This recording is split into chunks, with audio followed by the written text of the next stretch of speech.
Okay, narinig mo si Pedro, he's just trying to bully you. Diba? If you just continue to outboxing, kailangan mag-boxing ka Alam mo, dyan. Dayan, nung ini-interview mo si Freddy Roach, I think he was tickled pink that he's the coach of the Philippine team. Oh, he loves it. I He mean, loves the idea of being the coach of the Philippine team. oh yeah, he said, ang mga Pinoy, napakaganda ng work ethic, talagang masipag, walang complaints, disiplinado sa ensayo, at sumusunod. Yun yung sabi niya, kahit anong... Did he get his bag?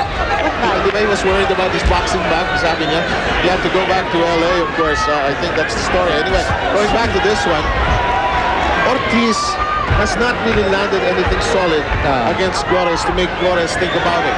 Because Flores is boxing him well and countering effectively. Yun ang instruction sa corner, continue to boxing, gamitin ang mga skills. Magandang footwork rin ang pinapakita ni Zigores. Pero, ang top ng Mexicano, no? Using brute force. I think because of the nationalism angle, which has been underscored in this World Cup, there's no reason to, lay back, to be afraid in a fight in the context of this. He'll go all the way. Beautiful straight again. That left is landing all day. Oh, that was a beautiful hook too. That is landing all day as well. Sakul yun. Inspired boxing now from Zeta Dream Gores, hoping to win a world title after this. Alam mo, nakaramdam ng mga Pilipino mga kanina, pagtungtong pa lang ni Zigueras, 4-0 na raw, 4-0 na raw. Pero tingnan natin, ha?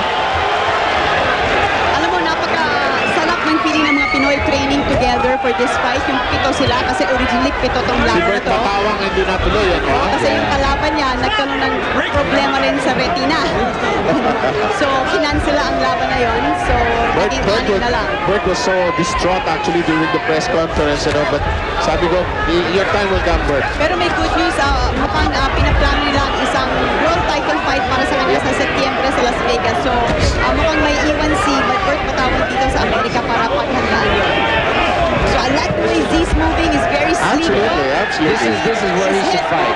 He's showing he's really more dominant than Ortiz. Great boxing skills. Yun nga ang pinagmamalaki natin kay Zigores. He's doing an excellent job. Tingnan mo, every time that Ortiz comes in, he just steps back. Just keep his distance, yeah. He's doing a really good job. And he's gonna try, he's not trying to brawl with him just because he can take the guy. Well, that has always been the case about Gores. Yes. Straight. His straight has been a really loaded weapon. Yung hook at saka straight yung key dito. He's been landing that all day. And one way or another, after, a few more rounds, Ortiz is gonna go down. Although hindi naman bumabody shot masyado si Gores, ano ha? Yeah. Really, wow! Yeah, Beautiful left.